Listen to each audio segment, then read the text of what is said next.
Welcome to class number 2। Percentage के topic में कल जो शुरू किया था उसी को आज कंटिन्यू करेंगे और उसमें जो एक्स्ट्रा और चीज़ें हैं जो अपने को समझनी है जो कि बेसिक की ही कैटेगरी में आता है उसे भी सीखेंगे। आज जो देखना है पहला तो है E equal to P C. ये वाला जो कंसेप्ट था कल इस पे बात करी थी, इसी के कुछ और एप्लीकेशंस होते हैं। तो इसी पर लैंग्वेज बदल के या किसी और तरीके से पेश करके अलग अलग तरीके से सवाल बनते हैं, तो वो सारे टाइप में कवर करने की कोशिश करूंगा। पहला तो ये हो गया। दूसरा, अगर थ्योरी के हिसाब से देखें कुछ चीज़ों को, तो पहले ले लेते हैं बेस चेंज को। छोटा सा कंसेप्ट है बेस चेंज का। ये था पहला, ये है दूसरा। Base change. बेस चेंज क्या होता है? सिंपल सा है, इस पर सवाल भी बिल्कुल एक एक लाइन का बनता है। अगर मैं आपसे कहूं कि दो लोग हैं और उनकी हाइट का रेशो, अगर ए और बी दो लोग हैं और उनकी हाइट का रेशो है 11:10, 11:10 उनकी हाइट का रेशो है, तो सवाल इस तरह से बनेगा कि ए की हाइट बी से कितने परसेंट ज़्यादा है। ए की हाइट बी से कितने परसेंट ज़्यादा है। गैप देखते हैं इसमें। गैप गैप कितना है? एक का। कितने पर? ए की हाइट बी से कितनी ज़्यादा है, तो कंपैरिजन हो रहा है बी से। बी की 10 है तो 10 इंटू 100 करेंगे, मतलब 10% हो जाएगा। अब वहीं पर अगर मैं पूछूं कि बी की हाइट ए से कितनी कम है, गैप तो अभी भी सेम रहेगा। तो यहां सेकंड केस में भी गैप 1 का है। अब बेस कितना बन जाएगा ना, बी की हाइट ए से कितनी कम है, तो किससे? ए से कंपेयर कर रहे हैं, तो यहां पे होगा 11। 1/11 मतलब 9.09%। ये हो गया 10%, ये हो गया 9.09%। या फ्रैक्शन में पता हो तो 9 1/11%। यही है हमारा बेस चेंज।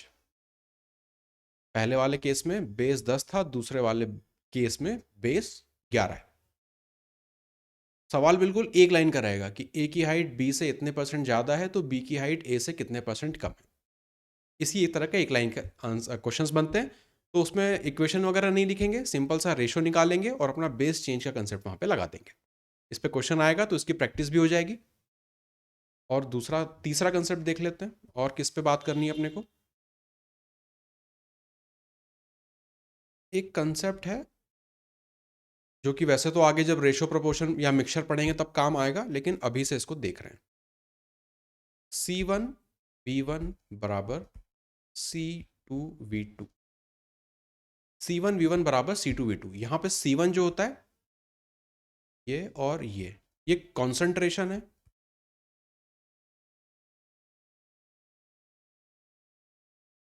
और V1 और V2 जो है ये टोटल वॉल्यूम, ये वॉल्यूम है।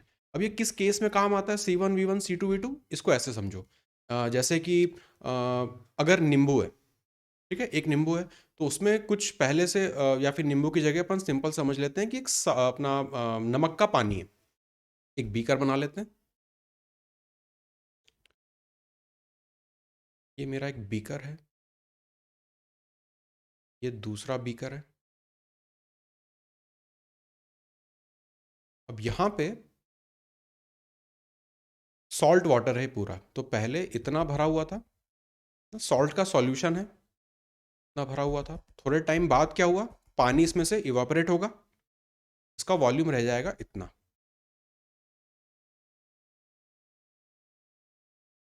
ये है सॉल्ट सॉल्यूशन।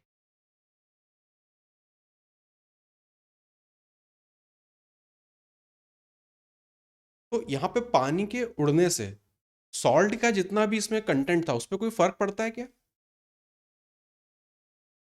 सॉल्ट उतना ही रहेगा। मतलब यहाँ पे सॉल्ट जितना भी था, अगर उसको रेड वाले से डिनोट करें तो अभी भी सॉल्ट तो उतना ही रह जाएगा। वो क्या रहा है, बस पानी जो है मेरा वो उड़ जा रहा है, यही चीज हो रहा है। मतलब सॉल्ट का यहाँ पे कॉन्सेंट्रेशन बढ़ रहा है या फिर घट रहा है।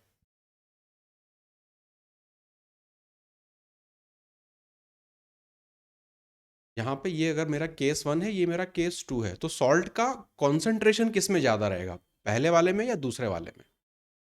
दूसरे वाले में। क्यों ज़्यादा रहेगा सॉल्ट का कॉन्सेंट्रेशन? क्योंकि वहाँ पे पानी की मात्रा कम हो गई है, सॉल्ट मेरा अभी भी उतना ही है, तो कॉन्सेंट्रेशन मेरा बढ़ गया।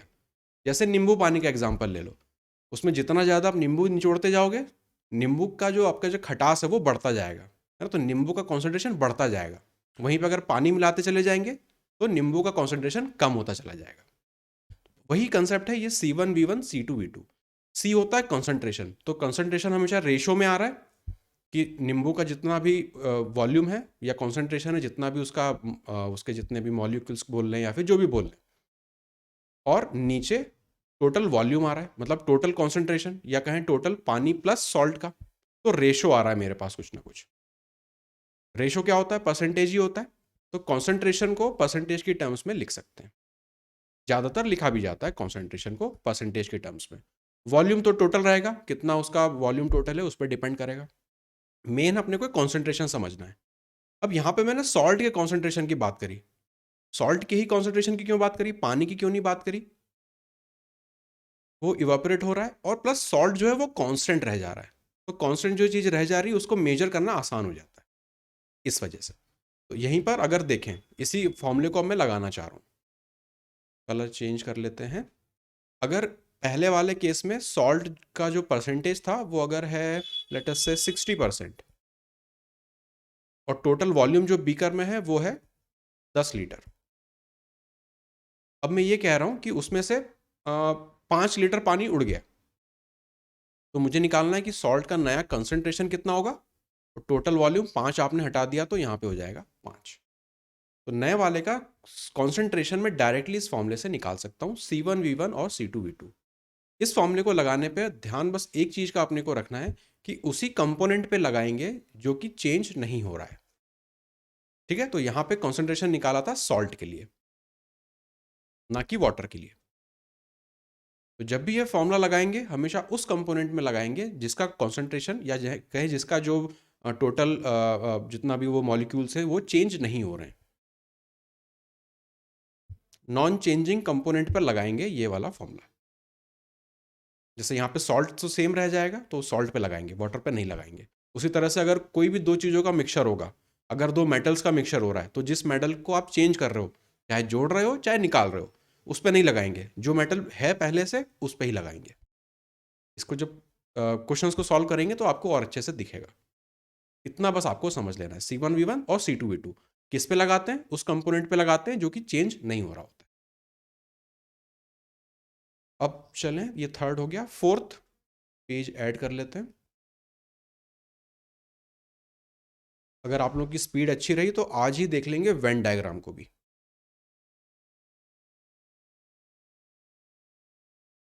वेन डायग्राम, इसी को सेट थ्योरी भी बोलते हैं, पर ये थ्योरी व्योरी से अपने को बहुत ज़्यादा कोई मतलब नहीं है। सिंपल तरीके से समझेंगे वेन डायग्राम को। वेन डायग्राम में होता क्या है, अगर केवल दो कंपोनेंट को लेके मैं एग्जांपल दूं तो कुछ एक ऐसा है, कुछ ये है, दो चीज़ें रहती हैं, ओवरलैप करती हैं, और एक ये टोटल है। ये जो रेड वाला टोटल एनकम्पास कर रहा है इसको बोलते हैं यूनिवर्सल सेट, और ये होता है हमेशा 100% के बराबर। टोटल सब कुछ इसी में आ जाएगा, तो ये हो जाएगा 100%। अब इसमें एग्जांपल ले लो कि दो लोग, मतलब कुछ ऐसा ग्रुप है जो कि केवल चाय पीता है, एक ऐसा ग्रुप है जो कॉफ़ी पीता है। तो इससे अगर मैं कह रहा हूँ कि ये टी वाला ग्रुप है पहला सर्कल, और दूसरा सर्कल है कॉफ़ी वाला, तो बीच में कुछ कॉमन आ जाता है, जो लोग चाय भी पी सकते हैं कॉफ़ी भी पीते हैं। तो ये पोर्शन है चाय पीने वालों का, ये है कॉफ़ी पीने वालों का, ये है चाय और कॉफ़ी दोनों जो पीते हैं वो, और इनके बाहर क्या है, जो ना चाय पी रहे हैं ना कॉफ़ी पी रहे हैं। इस तरह इसमें जब सवाल बनेगा तो उसको हम लोग अप्रोच कैसे करते हैं? एक तो होता है अपना सेट थ्योरी का कि ए यूनियन बी बराबर ए प्लस बी माइनस इंटरसेक्शन वाला। अब दो तक तो ठीक है, लेकिन जैसे ही तीन पे चले जाएंगे तो फिर वो फॉर्मूले बड़े होने लग जाते हैं, तो उसको हम फिर उस तरह से अप्रोच भी नहीं करेंगे। इसको अप्रोच कैसे करेंगे? वेन डायग्राम की टर्म्स में अपने को समझना है इसको।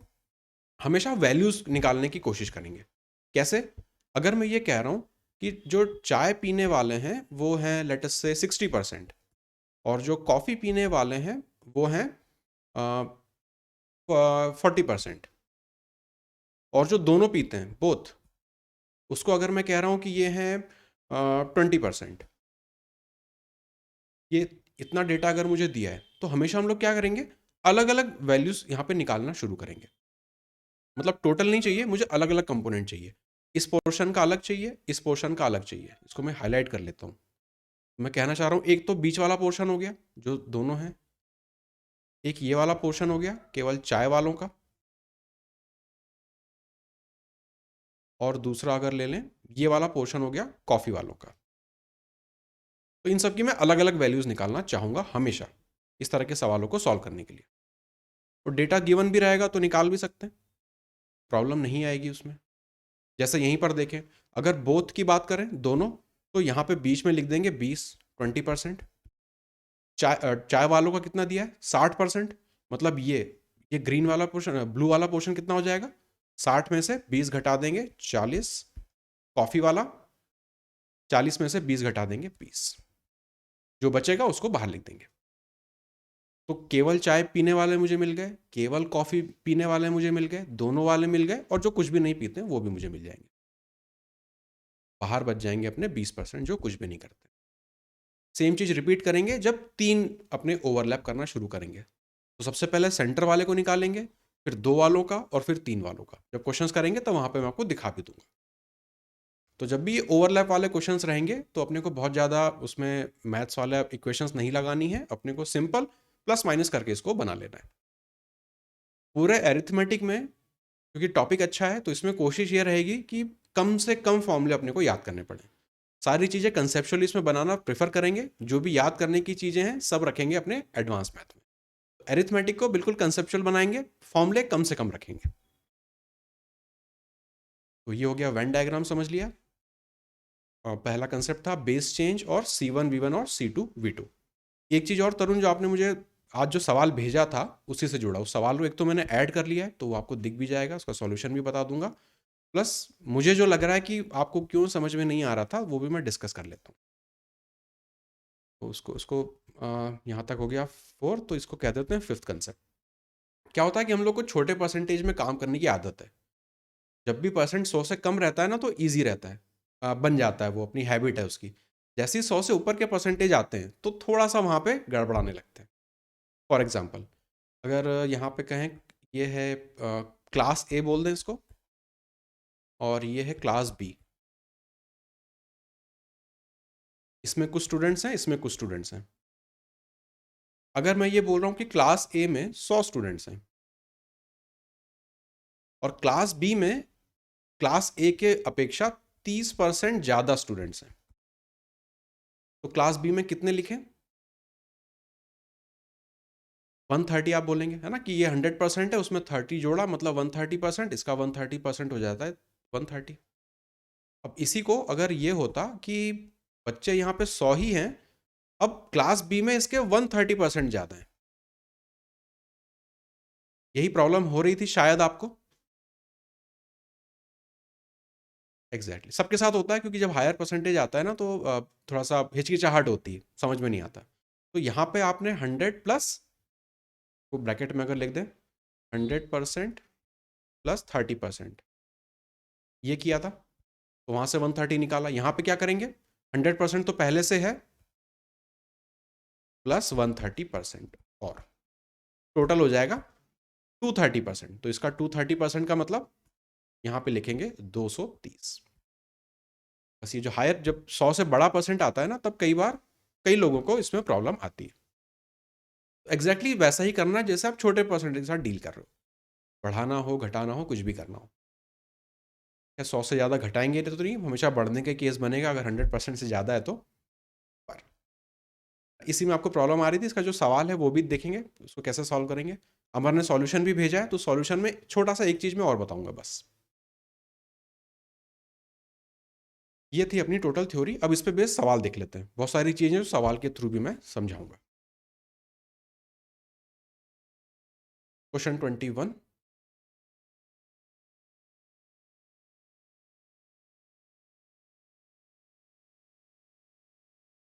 अब इस तरह के सवालों में स्पीड बननी चाहिए।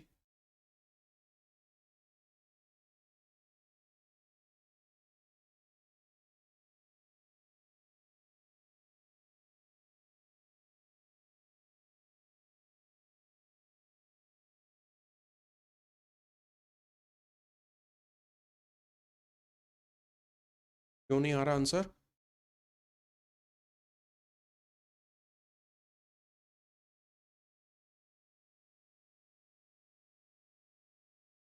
Expenditure equal to price into consumption है। एक्सपेंडिचर में आप बोल रहे हो कि 10% से बढ़ सकता है, तो यहाँ पे लिख देंगे 11/10। पी में क्या हो रहा है, प्राइस आपका 20% से बढ़ रहा है, मतलब 1/5, प्लस इंक्रीज हो रहा है तो 6/5। कंजम्पशन तो निकालना ही है, तो सी को एज इट इज लिखा रहने देते हैं। ये हो जाएगा 2 से कट जाएगा, तो कंजम्पशन का जो रेशो है वो निकलेगा 11/12। कंजम्पशन कम हो रहा है, कितना हो रहा है, 1/12। गैप है 1 का, कितने पे, 12 पे। 1/12 होता है 8.33%। Option number A.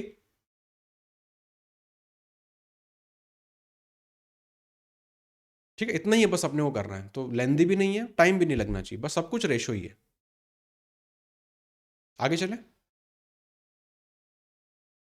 Question 22।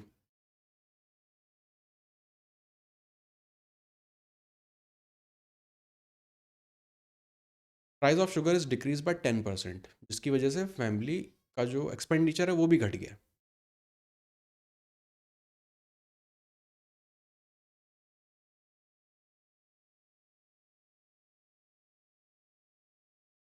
Concept तो वही है, E equal to P multiply by C वाला।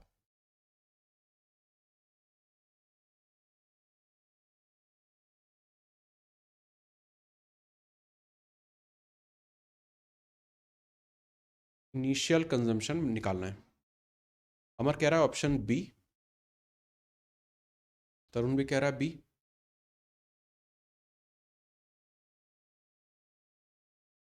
एक्सपेंडिचर में क्या हुआ, 5% से कम हो गया। 5% का मतलब होता है 1/20, कम करना है तो 19/20। तो यहाँ पे लिखेंगे 19/20।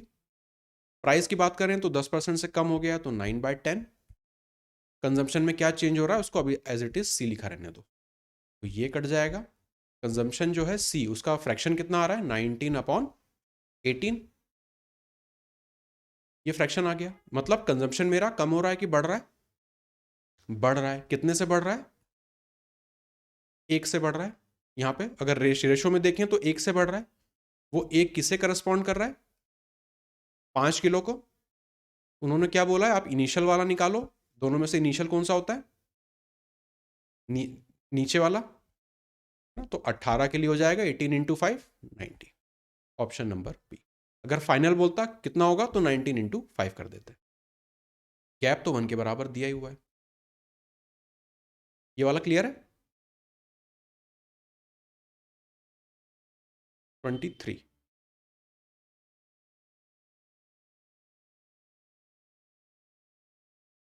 28 4/7, या फिर इसको एक 28 यहाँ पे लिख देता हूँ, 28.57% करके भी लिख सकते हैं, दोनों एक ही बात है।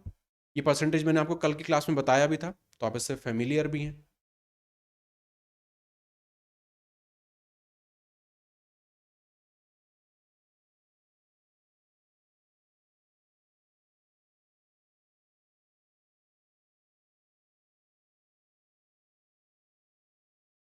एक्स की वैल्यू निकालनी है।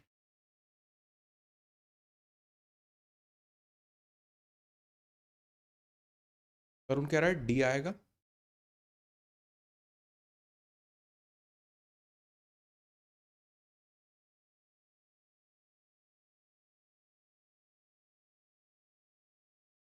कोई भी नंबर दिया है, पहले उसको आपने घटाया और फिर आपने उसे किसी परसेंट से बढ़ाया, ना यही हो रहा है। अब सक्सेसिव परसेंटेज में ये भी मैंने डिस्कस किया था कि आप पहले घटा के फिर बढ़ा दो, या फिर पहले बढ़ा के फिर घटा दो, उससे कोई फर्क नहीं पड़ता, क्योंकि ये सब मल्टीप्लीकेशन में आते हैं। वो तो हो गया एक नॉलेज। अब यहां पे क्या करें,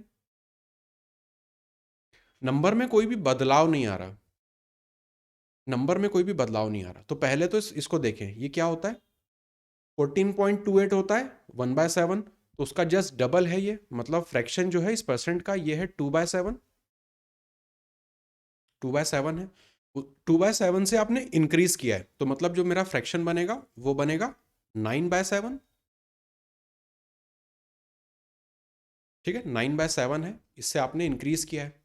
नंबर आपको चेंज नहीं करना है, तो मतलब डिक्रीज किससे किया होगा, इसके रेसिप्रोकल से, 7/9, 7/9, दोनों में गैप कितना है, 2 का, कितने पर, 9 पर, 1/9 होता है 11.11, डबल करेंगे तो 22.22%। ये समझ में आया आपको? कोई भी नंबर है उसको आप पहले घटाओ या बढ़ाओ, उससे कोई फर्क नहीं पड़ता, क्योंकि क्या होता, नंबर होता, उसको आपने 7/9 किया और 9/7 किया, तो चाहे इसको आगे लिख लो, इसको पीछे लिख लो, सब कुछ मल्टीप्लीकेशन में है, तो a इंटू बी बराबर b इंटू ए होता है, तो इससे कोई फर्क नहीं पड़ता। क्वेश्चन नंबर 24,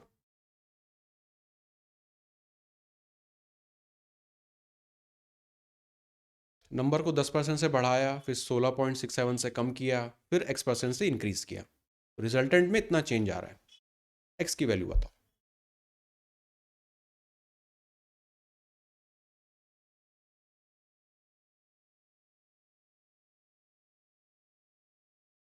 सब कुछ बढ़िया बढ़िया से इसमें फ्रैक्शन से बनाएंगे, कहीं कोई वेरिएबल यूज करने की जरूरत नहीं रहेगी, तो इक्वेशंस नहीं बनेंगी, इक्वेशन नहीं बनेंगी तो फास्ट होगा, इक्वेशंस बनाएंगे तो फिर रीअरेंज करेंगे, ये वो करेंगे तो टाइम लग जाता है।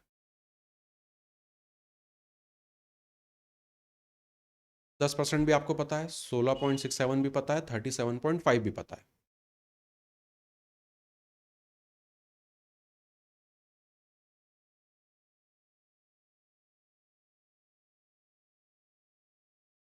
पहले आपने क्या किया, 10% से नंबर को बढ़ाया, मतलब 11/10, फिर आपने उसको कम किया, 16.67 मतलब 1/6 से कम किया, मतलब 5/6, मल्टीप्लाई बाय, फिर आपने उसको बढ़ाया x से, तो अभी अपने को x पता नहीं, उसकी जगह लिख लेते हैं k,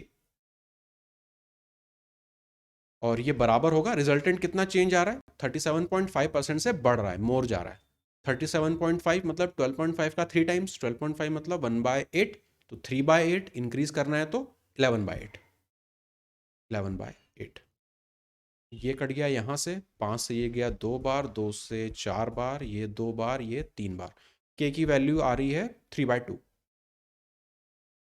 3/2 मतलब पहले 2 था अब 3 हो गया, चेंज कितने का है, एक का, कितने पे, 2 पे, तो 1/2 होता है 50%, ऑप्शन नंबर सी। ठीक है, सेम चीज चल रही है अपना, E equal to P into C वाला कंसेप्ट, तो चाहे 2 हो या 3 हो, 4 हो, 5 हो, कुछ भी हो, ये अपना हो गया सक्सेसिव परसेंटेज चेंज, पहले 10% से चेंज हुआ, फिर इतने परसेंट से चेंज हुआ, फिर इसका चेंज हुआ, तो अल्टीमेटली टोटल इतना इफेक्ट उसने मुझे दिया। तो जब भी 2 होगा, अगर 2 तक सीमित रहता तब वहां पे अगर नंबर भी अच्छे हैं, 10, 20, 25 ऐसे हैं, तो फॉर्मूला भी यूज कर लेंगे, कोई प्रॉब्लम नहीं है, x+y+xy/100 वाला, लेकिन जैसे ही 2 से ज्यादा हो जाएगा तो फिर फॉर्मूला के पीछे नहीं भागेंगे, फिर अपना फ्रैक्शंस को ही यूज करेंगे। यह तरुण आपका सवाल जो था एसएससी सीजीएल का ही 2020 का ही सवाल है, ये टियर 1 का, हाँ टियर 1 का है ये।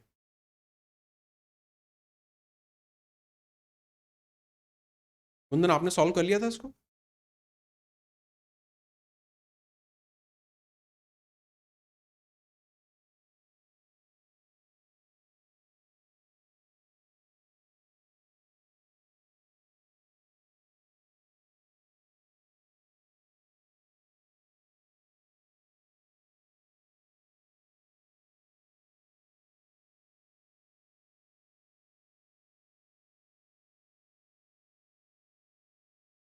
हम्म।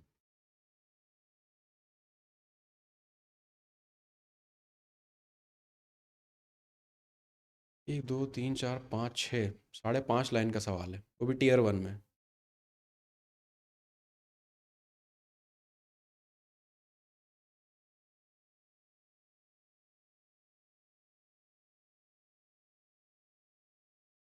वो चाह ही रहे हैं कि कैलकुलेशन करवाना कुछ।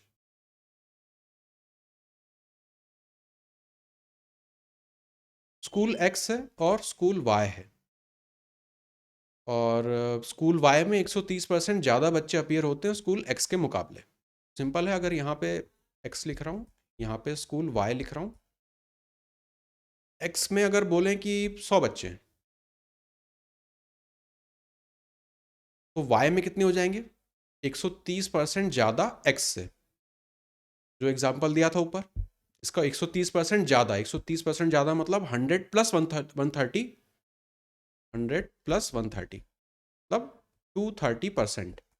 इसका 230% होगा 230। इतना डेटा अपने को मिल गया। अब उन्होंने बोला है कि 20% जो है वो फेल हो जाते हैं एक्स में, तो यहाँ पे देख लेते हैं।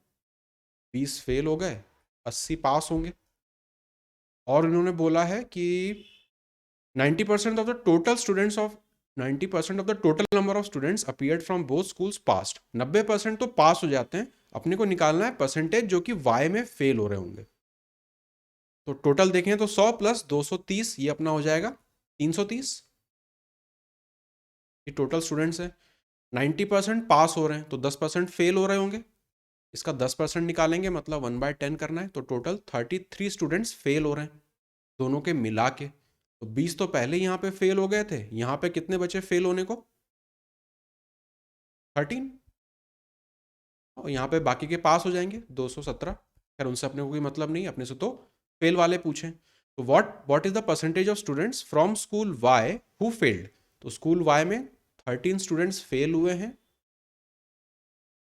Out of 230। इसका मुझे परसेंटेज निकालना है। तो अमन ने इसको डायरेक्ट सॉल्व किया था ट्रेडिशनल तरीके से। यहाँ पर मैं चाह रहा हूँ कि आप 1%, 10% को यूज़ कर सकते हो। 230 का 10% कितना निकलेगा? 23। मुझे तो 13 तक जाना है ना, तो ये तो ज़्यादा लग रहा है। अगर मैं इसका 10 की जगह 5% देखूँ, 10% इतना था, 5% कितना हो जाता? इसका आधा, 11.5। 11.5 तक तो मैं पहुँच गया। ऑप्शंस देखें तो 5 और 6 तक अगर जाते, इसका 6% निकालना। 1% कितना होगा इसका? 1%, 2.3 ना। 5 में अगर मैं 1% जोड़ दूं तो ये तो ज़्यादा हो जाएगा 13 से, मतलब 5 से ज़्यादा है, 6 से कम है। ऑप्शन एक ही है, ए। जब भी परसेंटेज निकालना होगा अटपटे कुछ भी नंबर्स का, तो वहां पे ऑप्शंस का यूज करेंगे और इस वाले कंसेप्ट को लगाएंगे बजाय इसको। हाँ, हाँ, बजाय इसको पूरी तरह से सॉल्व करने में, क्योंकि क्या है वो क्वेश्चन में भी लिख देते हैं कि up to correct up to 1 decimal, तो पढ़ के ही समझ में आ जाएगा कि यार यहाँ पे तो कैलकुलेशन है। अब डिवाइड करेंगे तो फिर कैलकुलेशन तो बढ़ेगा ही। तो कुछ जगह यहाँ पे अपने को इस तरह से ऑप्शन यूज करेंगे, जो भी अपने बेसिक कंसेप्ट है उनको लगा के। अगर 5 के ऊपर जाता तो फिर मैं एक एक परसेंटेज में जोड़ जोड़ के देखता जाता कि 5 में काम नहीं बन रहा और ऊपर जा सकते हैं तो एक जोड़ देते 6, अभी भी कम पड़ रहा है तो और जोड़ देते 7, इस तरह से। बेसिकली क्या कर रहे हैं, अप्रोक्सीमेशन में अप्रोक्सीमेशन को ही यहाँ पे लगा रहे हैं यूजिंग 1%, 10% के रूल को। अब देखेंगे question type 3। Equal to PC वाला जो है उसी में और भी तरीके से सवाल बनते हैं, कंसेप्ट सेम रहेगा पर सवाल कुछ अलग तरीके से पूछे जाते हैं।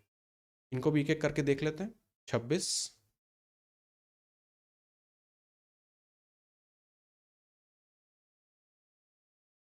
तरुण कह रहा है 50 kg।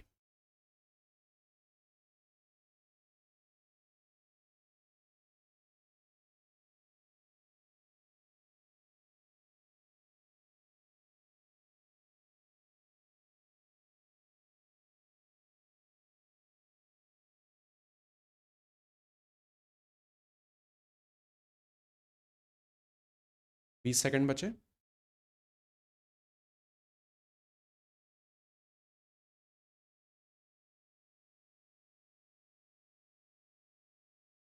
सेम एक्सपेंडिचर है, मतलब एक्सपेंडिचर चेंज नहीं हो रहा है। Equal to P multiply by C में अगर मैं देखूं, एक्सपेंडिचर को चेंज नहीं करना है। प्राइस में क्या हो रहा है, घट रहा है 20% से। 20% से घटने का मतलब 4/5। अब कंजम्पशन मुझे चेंज नहीं कराना है तो किससे मल्टीप्लाई करना पड़ेगा? 5/4 से। अब if a person can buy 40 kg rice before, मतलब 4 का मतलब है 40, तो 5 का मतलब हो जाएगा 50। How much rice he can buy now, तो पुराना दे रखा है, नया पूछा है। ऑप्शन नंबर सी।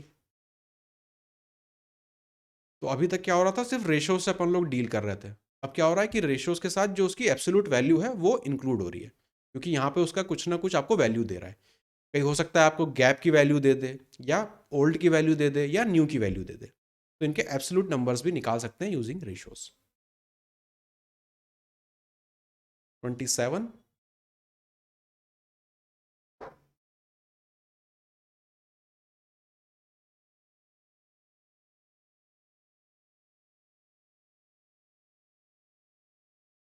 अरुण कह रहा है 140।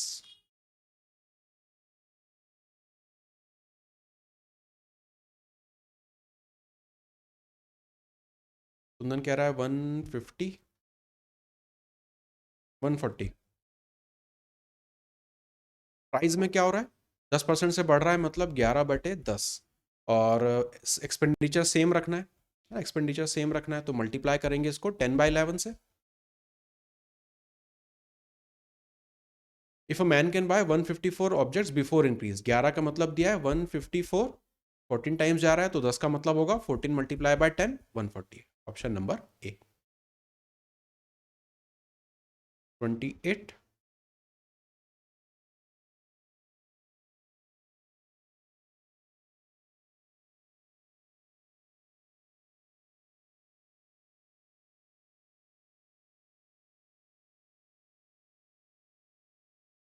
शुगर की ओरिजिनल प्राइस निकालनी है।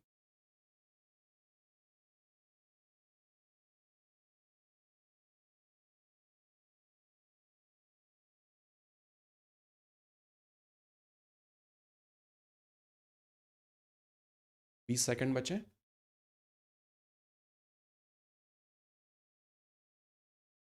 हम्म, तरुण कह रहा है कि 20 आ रहा है।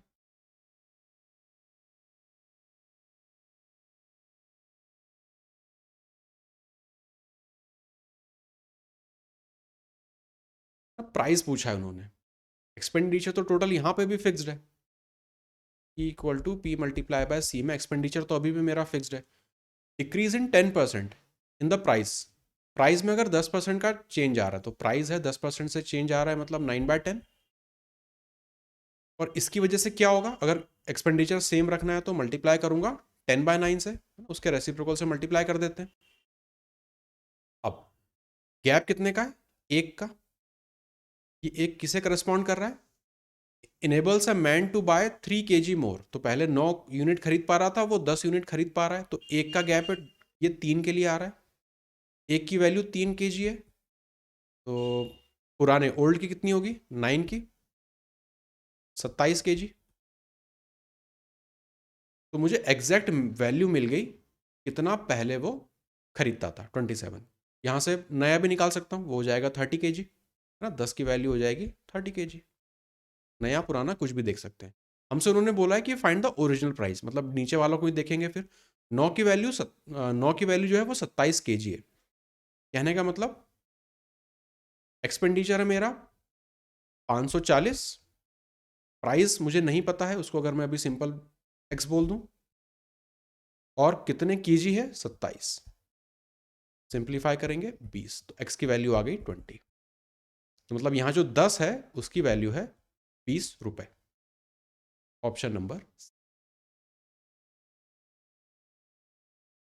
नया वाला 18।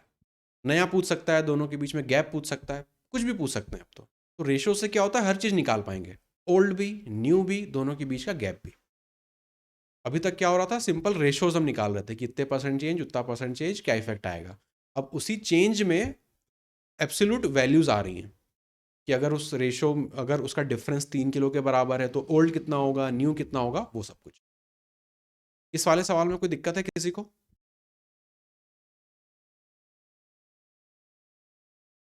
क्वेश्चन 29।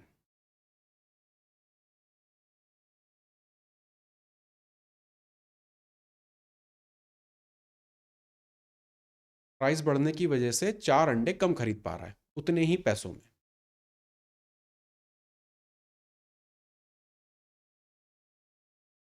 ठीक है, अगेन सेम कंसेप्ट लगेगा, E equal to P multiply by C वाला। एक्सपेंडिचर आपका कांस्टेंट है यहाँ पे।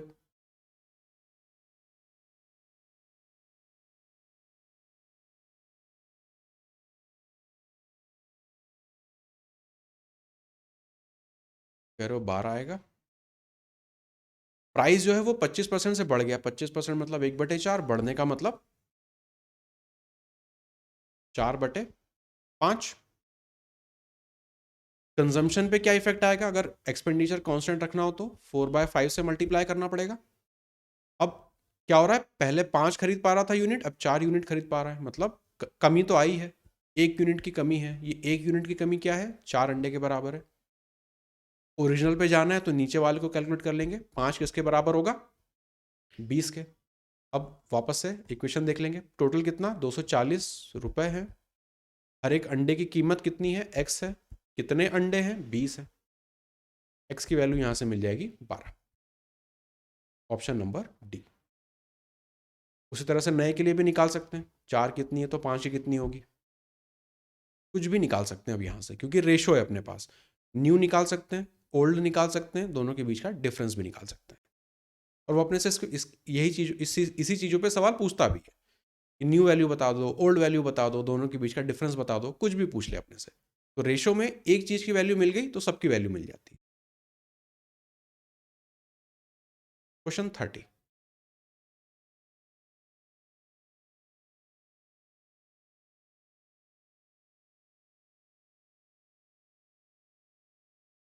कंजम्पशन को वो कितने परसेंट से कम कर दे?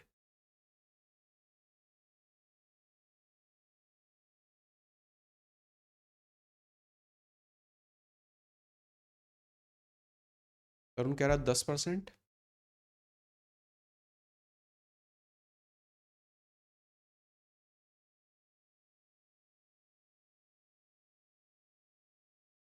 और किसी का आंसर?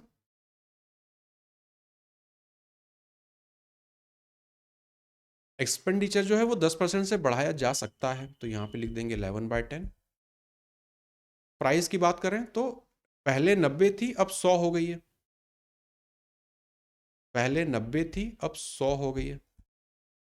और कंजम्पशन में चेंज अपने को देखना है, उसको एज इट इज लिखा रहने देते हैं। ये यहाँ से चला गया, कंजम्पशन की वैल्यू आ रही है 99 डिवाइडेड बाय 100। हाँ, तो चेंज कितने का है? 1 का। कितने पे? 100 पे। ये होता है 1%। Option number A. तो रेशो दे सकते हैं अपने को, एब्सोल्यूट वैल्यूज दे सकते हैं अपने को, परसेंटेज दे सकते हैं अपने को, किसी भी तरीके से यहाँ पे सवाल अपने से पूछे जा सकते हैं। सब में एक ही जैसा कंसेप्ट लग रहा है, E = P × C। अब है टाइप 4, C1V1 C2V2 वाला, जिसका ऊपर कंसेप्ट डिस्कस किया था। अब इसके सवाल देखते हैं कि कैसे दिखते हैं।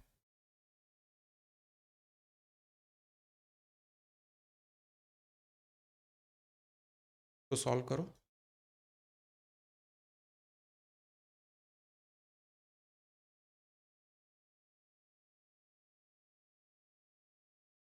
सब केजी में होगा, किलोग्राम में होगा? 25 kg, 20 kg, 30 kg, 35 kg।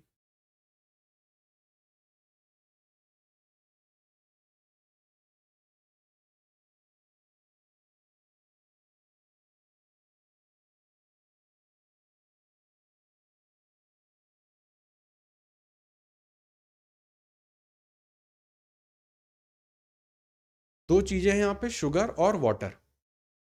कौन सा कंपोनेंट है जो चेंज नहीं हो रहा है? शुगर या वाटर? चीनी तो डाली जा रही है। चीनी तो डाली जा रही है, मतलब चीनी तो चेंज हो रही है। उसमें शुगर को ऐड किया जा रहा है, कौन सा कंपोनेंट चेंज नहीं हो रहा? वो है वाटर। तो फॉर्मूला किस पे लगाएंगे? वाटर पे लगाएंगे। पहले शुगर था 20%, तो वाटर कितना होगा? 80%। यहाँ पे लिखेंगे 80%। वॉल्यूम लिखना है, टोटल वॉल्यूम कितना था? 90 मल्टीप्लाई बाय 90 बराबर, अब उसका कॉन्सेंट्रेशन कितना हो जाएगा? वाटर बिकम 60%, तो ऑलरेडी दे दिया है, तो ये हो जाएगा 60%। मुझे चाहिए कितना हो जाएगा बाद में टोटल सॉल्यूशन का वॉल्यूम, तो उसको यहाँ पे लिख देंगे V2। इसी को बस अपने को कैलकुलेट करना है। तो परसेंटेज का साइन यहाँ से कट जाएगा, 0 यहाँ से काट दो, 3 से 2 बार, 3 से 3 बार, ये 2 से चला जाएगा 4 बार, और एक 0 लगा हुआ है, 4 × 12, मतलब V2 की वैल्यू आ रही है 120। ये केजी था तो ये भी रहेगा केजी। तो 90 90 से कितना हो गया 120, तो कितना बढ़ गया 30, तो कितना शुगर ऐड किया 30 kilo. Option number C. Kundan आपको समझ में नहीं आया? फिर सब लिख देता हूं। सबसे पहले अपने को देखना है कि कौन सा कंपोनेंट चेंज नहीं हो रहा है। तो दो हैं अपने पास, शुगर है और वाटर है। तो शुगर तो ऐड किया जा रहा है, मतलब वो तो चेंज हो रहा है। वाटर के साथ कुछ नहीं हो रहा, तो वाटर चेंज नहीं हो रहा। इस फॉर्मूले में लगाते हैं नॉन चेंजिंग कंपोनेंट पे। नॉन चेंजिंग कंपोनेंट है अपना वाटर, तो वाटर पे लगाएंगे। पहले क्या था, 90 किलो था टोटल V1, तो यहां पे मैं लिख रहा हूं 90। कॉन्सेंट्रेशन कितना होगा वाटर का, अगर 20% शुगर है तो 80% हो जाएगा वाटर, ठीक है, इक्वल टू C2। सेकंड में कॉन्सेंट्रेशन देखना है, water become 60% in the new solution, तो कॉन्सेंट्रेशन ऑलरेडी दे दिया 60%। वॉल्यूम कितना होगा वो मुझे निकालना है, V2। तो V2 के लिए मैं इस इक्वेशन को सॉल्व करूंगा। पूछो, इसको सॉल्व कर रहे हैं, V2 की वैल्यू। हाँ, ये ये जो वॉल्यूम होता है ना, ये टोटल सॉल्यूशन का वॉल्यूम होता है। 90 केजी पहले पहले पहले सॉल्यूशन की क्वांटिटी 90 केजी है, नए सॉल्यूशन की क्वांटिटी सॉल्व करके V2 से मिल रही है अपने को 120 केजी। हाँ, तो 90 थी, 120 हुई, जोड़ा के आपने शुगर, मतलब 30 किलो चीनी आपने उसमें जोड़ी है। Option number C. कॉन्सेंट्रेशन उस कंपोनेंट का जो चेंज नहीं हो रहा है, वॉल्यूम टोटल सॉल्यूशन का, फिर कॉन्सेंट्रेशन अगेन उसी कंपोनेंट का जो चेंज नहीं हो रहा है, वॉल्यूम नए वाले सॉल्यूशन का, तो वॉल्यूम टोटल रहता है। और इस पर सवाल देखो एक दो।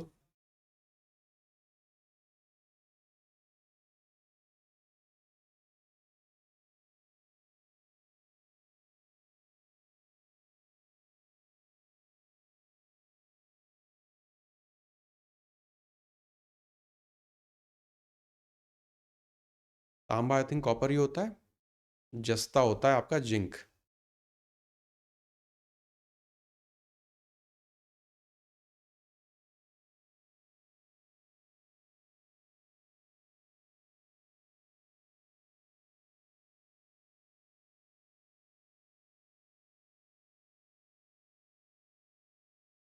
कुंदन कह रहा है ऑप्शन ए। अमर कह रहा है 10 आएगा।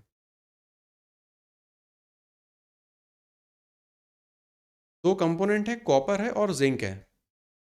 कौन सा इसमें कांस्टेंट है, कौन सा चेंज नहीं हो रहा है? Zinc is 50। How much copper must be removed, तो कॉपर को हटा रहे हो, मतलब मुझे जो भी करना है जिंक में करना है। जिंक का पहले परसेंटेज कितना है, कॉन्सेंट्रेशन 50% है, टोटल वॉल्यूम कितना है इसका 60, ये बराबर होगा, जिंक के लिए देखा था तो जिंक बिकम 60, तो नया कॉन्सेंट्रेशन 60% होना चाहिए। और वॉल्यूम नए सॉल्यूशन का कितना निकलेगा वो अपने को नहीं पता, वो निकालेंगे।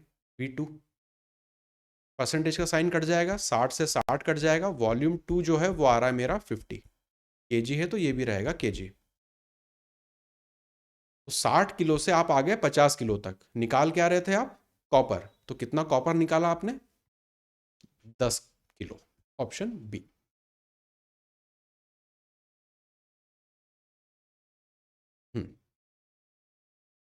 क्वेश्चन 33।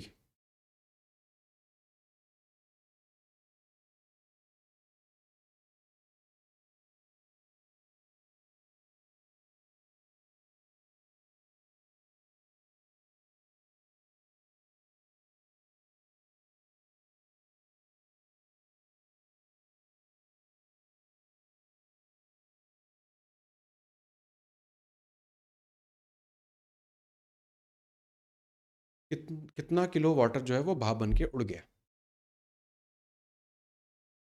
अमर और तरुण कह रहे हैं बी।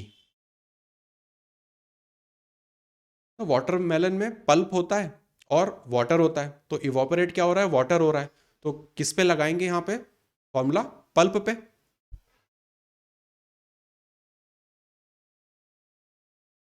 तो यहाँ पे 90% वाटर था, तो पल्प कितना रहेगा 10%, कॉन्सेंट्रेशन 10%, टोटल्स का वॉल्यूम कितना है 20 किलो, बराबर नए वाले में पल्प का कॉन्सेंट्रेशन कितना होगा, अगर 80% वाटर है तो 20% पल्प है और नया वाला वॉल्यूम मुझे निकालना है, तो V2 परसेंटेज का साइन गया, 20 से 20 कट गया, सेकंड का जो वॉल्यूम है वो आ रहा है मेरा 10 kg। तो पहले था 20 kg, अब हो गया 10 kg, मतलब 10 किलो क्या गया होगा, पानी गया होगा। Option number B. तो पल्प होता है और जो अपने फ्रूट्स होते हैं उसमें पल्प होता है और वाटर होता है। उसी तरह से जो ऊपर बाकी के जो सॉल्यूशन थे उसमें दो मेटल हो सकते हैं, या फिर सॉल्ट और पानी हो सकता है, शुगर और पानी हो सकता है, कुछ भी हो सकता है। यह है अपना C1V1 इक्वल टू C2V2 का एप्लीकेशन।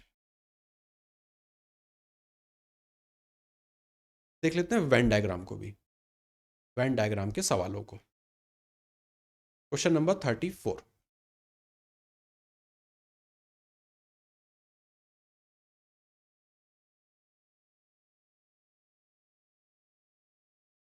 इसमें लैंग्वेज चेंज कर करके और भी चीज़ें बन जाती हैं, वो भी सब दिखा दूंगा मैं।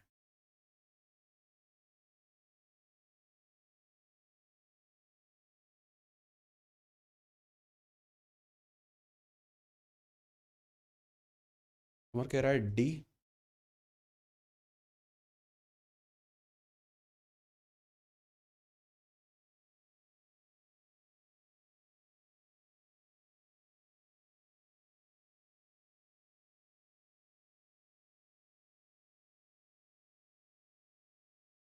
दो तीन तरीके से इसको देख सकते हैं, कई तरीकों से अपन देख सकते हैं इसको। मैं बोल रहा हूँ टी है, ये है मेरा कॉफ़ी। सबसे पहले देखेंगे इस वाले एरिया को, सबसे बीच वाला। तो 15% जो है दोनों लेते हैं, तो यहाँ पे मैं लिख दूंगा 15। चाय कितना लेते हैं, 50, तो 50 में से 15 माइनस करेंगे 35। कॉफ़ी में 40 में से 15 घटाएंगे तो 25। सारे नंबर्स मुझे यहाँ पे मिल गए, जो बचेगा वो बाहर लिख देंगे। तो what percent of person like T और कॉफ़ी, टोटल सेट कितना होता है, 100% का होता है, मतलब 100 लोग हैं, 100% लिख देते हैं। ये सब कुछ परसेंटेज में, 35%, 15%, 25%। What percentage of person like T और कॉफ़ी, तो टी या कॉफ़ी या दोनों यहाँ पे हो सकते हैं, बस इसको ऐड कर देंगे। 75, ऑप्शन नंबर डी। अब इसी में कुछ वेरिएशंस बनेंगे लैंग्वेज के हिसाब से। अगर इस वाले हिस्से को देखें, लाइक टी और कॉफ़ी, इसकी जगह अगर मैं बोल रहा हूँ कि ओनली टी और कॉफ़ी, तब आंसर क्या होता?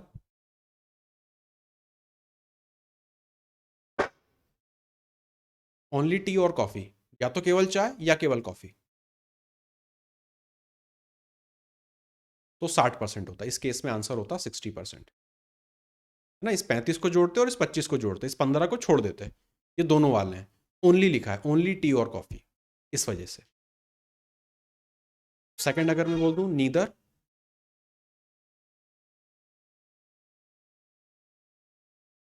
टी और कॉफ़ी,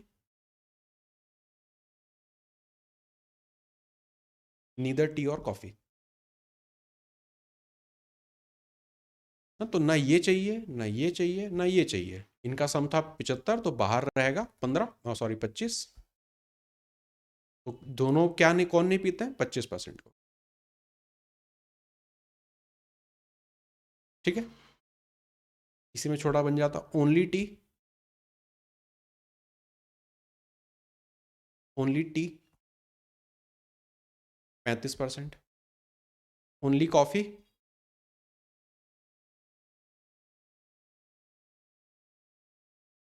ओनली कॉफ़ी रहता 25%। तो कई तरीके से सवाल अपने से पूछ सकते हैं कि टी या कॉफ़ी में से कितने, तो टोटल ले लेंगे। केवल टी और कॉफ़ी, तो फिर इन दोनों को ऐड करेंगे। नीदर तो बाहर वाला, केवल टी तो ये वाला, केवल कॉफ़ी तो ये वाला।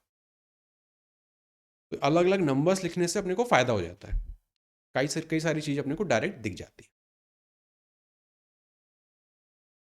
क्वेश्चन 35।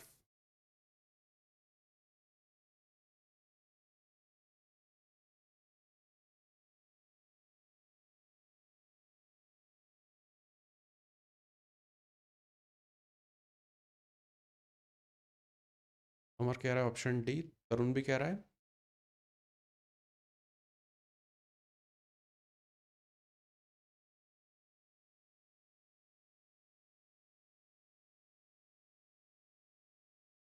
55% टी है, 50% कॉफ़ी है और 45% बोथ है। तो सबसे पहले तो मैं इसको अगर टी बोल रहा हूँ, इसको कॉफ़ी बोल रहा हूँ, तो बीच वाला सबसे पहले लिखेंगे 45।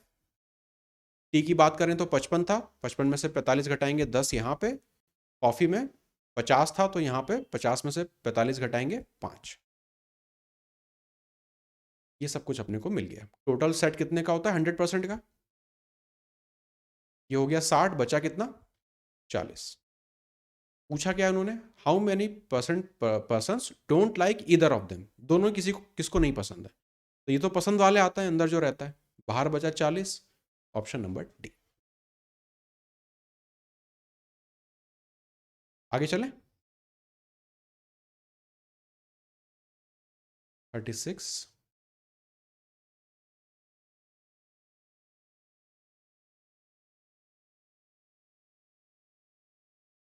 मैं तब तक डायग्राम बना लेता हूँ।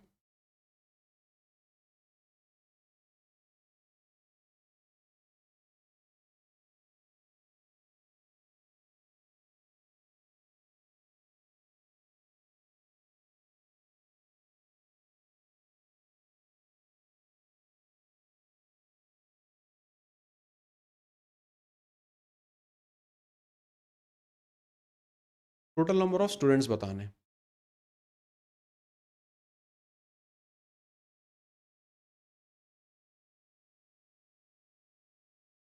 तरुण कह रहा है 250।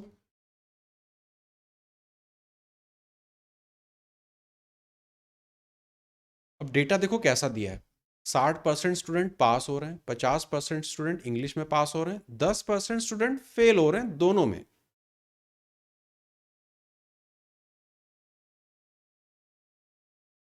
अमर कह रहा है 500 होगा। 10% फेल हो रहे हैं दोनों में, तो दोनों में पास कितने हो रहे हैं? 90% दोनों में पास हो रहे हैं। साइड में अभी लिख लेते हैं कि 90% दोनों में पास हो रहे हैं। वैसे कितने हो रहे हैं यहाँ पे, 60% और 50%, टोटल कितना जा रहा है 60 और 50 का 110।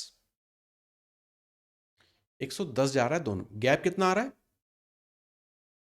20 का, तो वो 20 लिखेंगे यहाँ पे। तो हिंदी में कितने थे, 60 पहले से थे, 20 बीच में है तो यहाँ हो जाएंगे 40। इंग्लिश में 50 पहले से थे, 20 यहाँ पे तो यहाँ पे हो जाएंगे 30। और बाहर तो अपना 10 लिखा ही है। ठीक है, अब बताओ। 500। If 100 students pass in both subjects, मतलब 20% की वैल्यू आपको दे दी 100, 100% की निकालनी है, 5 से दोनों तरफ मल्टीप्लाई कर देंगे 500, ऑप्शन नंबर बी। तो सेट में अलग अलग चीजें अपने को वो दे रहा है। अभी तक क्या हो रहा था कि ये सब चीजें दे रहा था तो आसान पड़ रहा था, जैसे ही उसने यहाँ पे दिया तो थोड़ा सा अपने को फंस गए।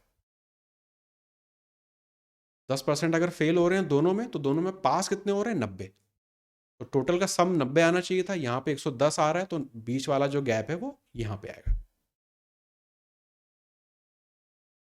क्वेश्चन 37।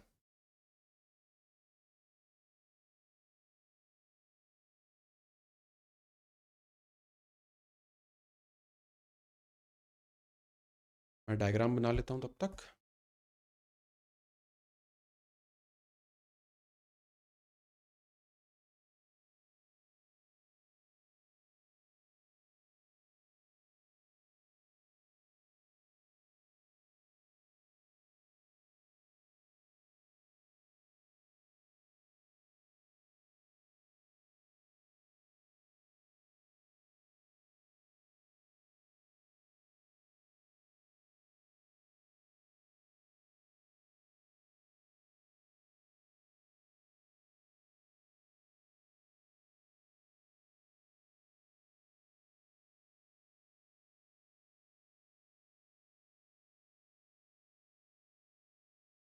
है ना,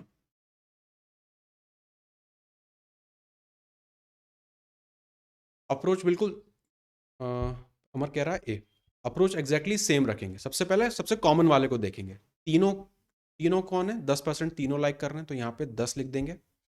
अब ये जो ओवरलैप दो दो का आ रहा है ना, उसको देखेंगे और फिर एक एक वाले को देखते हैं।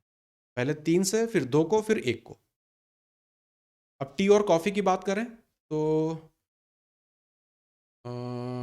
50% like T and coffee both, T and coffee both, तो 10 यहाँ पे है, 5 यहाँ पे लिखना पड़ेगा। इस 15% को देख लिया। फिर 20% like coffee and Pepsi both, 20% coffee और पेप्सी बोथ, 10 यहाँ पे पहले से, यहाँ पे 10 लिख दें तो 20% हो जाएगा। फिर coffee, sorry 25% T and Pepsi, T और पेप्सी 25% आना चाहिए, 10 पहले से, तो यहाँ पे लिख देंगे 15। तीन वाला भर दिया, दो वाले भर दिए। अब सिंगल वाले को देख लेते हैं। टी 30% होना चाहिए, पहले से कितना है यहाँ पे, 30 पहले से ही है, पहले से ही, तो यहाँ पे 0 हो जाएगा। कॉफ़ी में इस 30 को देख लिया। अब इस 25% कॉफ़ी, तो 10 10 20 25 यहाँ भी पहले से ही है, तो यहाँ पे 0 लिख देंगे, 25 भी हो गया। 40% पेप्सी में लिखना है, तो यहाँ पे कितना हो रहा है ये 35, तो पेप्सी में 5% और है। सारा डेटा यहाँ पे अपने को मिल गया। अब पूछा है कि what percent of people like none, इन सबको जोड़ लें अगर, तो 20 40 45, तो अंदर 45 आ रहा है, तो बाहर कितना आ जाएगा 55। व्हाट परसेंट, ऐसे कितने लोग जिनको कुछ भी नहीं पसंद, 55%, ऑप्शन नंबर ए। यह है अपना टोटल वेन डायग्राम। अब सेट थ्योरी देखेंगे अगर 3 वाले में, तो वो लंबा फॉर्मूला हो जाता है, तो इतना कौन याद रखे, क्योंकि वहां पे भी वैल्यू तो निकालनी पड़ेगी, तो सीधा डायग्राम बना के इसी में लिखते चलो। इससे होगा क्या, कुछ भी पूछा होगा ना तो सब कुछ निकाल सकते हैं। ये सिंगल, ये सिंगल, ये सिंगल, यहाँ पे दोनों का कॉमन, यहाँ पे तीनों का, कुछ भी निकाल सकते हैं बेसिकली। ठीक है, वेन डायग्राम खत्म। अब है base change. Question number 38।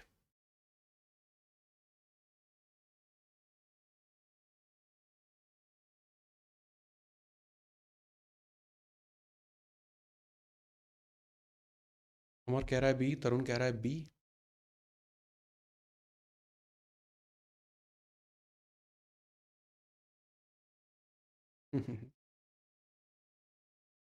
Time लगता है, बड़ा सवाल था, टाइम लगता है पढ़ने में। If height of A is 37.5% मोर, ये होता है अपना 3/8। मोर का मतलब होगा 11/8। मोर देन 20 का मतलब ए और बी का रेशो जाएगा 11/8 का। Then what percent is the B's height less than A, gap कितना है 3 का, लेस देन ए से कंपेयर करना है तो नीचे लिख देंगे 11। 1/11 होता है 9.09, 3 से मल्टीप्लाई करेंगे तो 27.27, ऑप्शन नंबर बी। 39।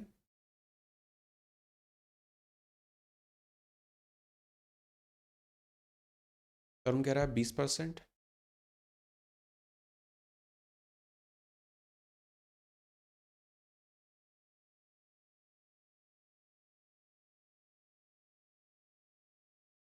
16.66 या 67 होता है 1/6, लेस की बात हो रही है तो 5/6। 5/6 ये क्या है, P और Q का ratio, P upon Q। Then Q is what percentage more than P, gap कितना है 1 का। मोर देन P से कंपेयर कर रहे हैं तो नीचे हो जाएगा 5, 1/5, 20%, option number B. 40। 75%।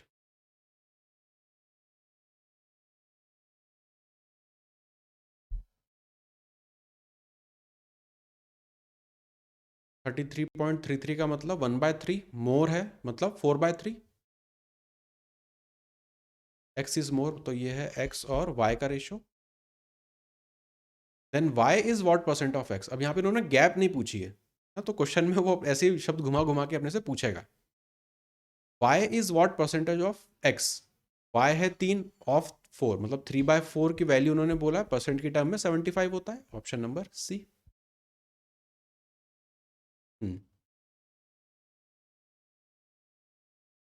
Type 7, percentage more percentage less, किसी दो नंबर्स को कंपेयर कराया जाता है कई बार किसी तीसरे नंबर से।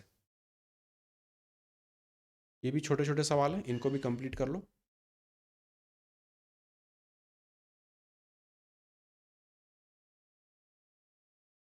Two numbers are respectively 50% more and 20% more than a third number.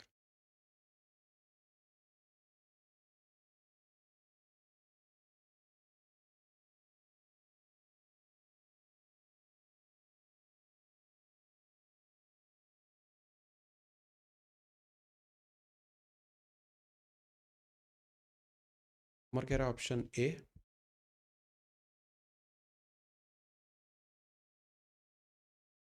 ना एक एक सबको क्या हो रहा है, किसी तीसरे नंबर से कंपेयर किया जा रहा है।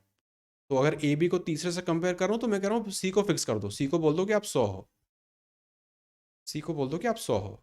अब सब कुछ देख लो, पहला वाला 50% ज़्यादा है, ये 20% ज़्यादा है, 120। ए बी सी तीनों की वैल्यू मिल गई। First number is what percent of second number, तो अपने को बेसिकली निकालना है 150 is what percent of second number, 120 multiply by 100। 3 से 5, 3 से 4, ये हो गया 25, 125 करेक्ट। 42।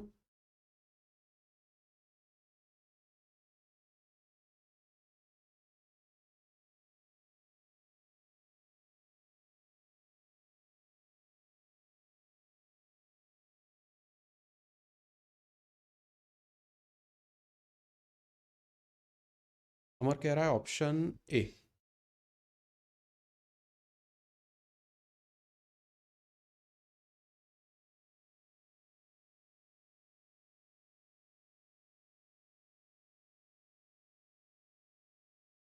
अगेन दोनों को तीसरे नंबर से कंपेयर करा रहे हैं, तो तीसरा नंबर अगर सी है तो इसकी वैल्यू फिक्स कर दो 100। पहला नंबर 20% ज़्यादा है तो ये हो जाएगा 120, दूसरा नंबर 20% इससे कम है तो ये हो जाएगा 80। वैल्यूज अपने को सारी मिल गई। By what percent is second number less than the first number, अब गैप पूछा है तो दोनों के बीच में गैप है 40 का, लेस देन फर्स्ट नंबर 120 के बेस पे मल्टीप्लाई बाय 100, परसेंटेज निकाल लेंगे। ये होगा 1/3, 100/3 का मतलब 33.33%। आगे चलें, आखिरी सवाल।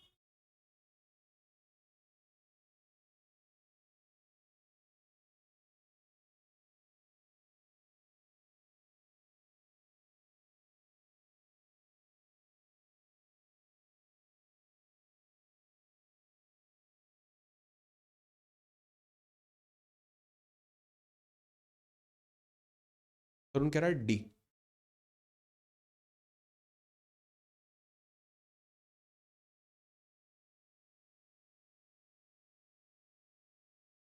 हम्म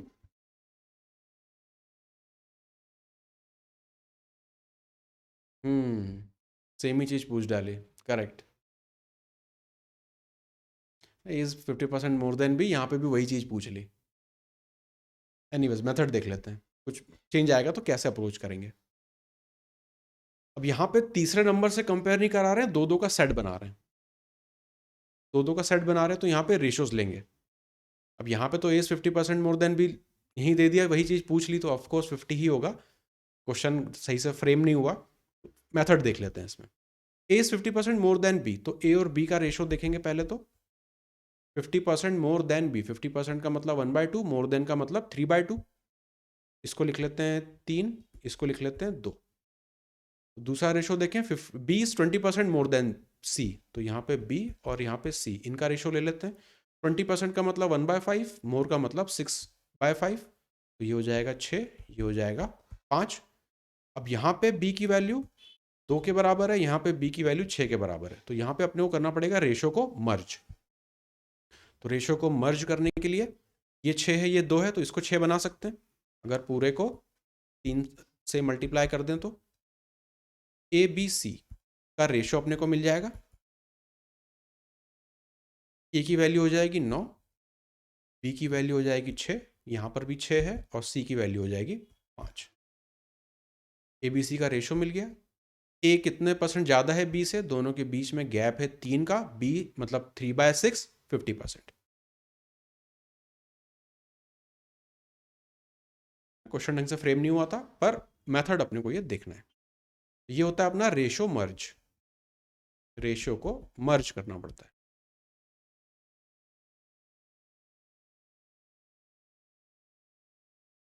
हाँ, बी ए से पूछ लो, सी को बी से पूछ लो, है ना, या कुछ कुछ और पूछा जाना चाहिए था।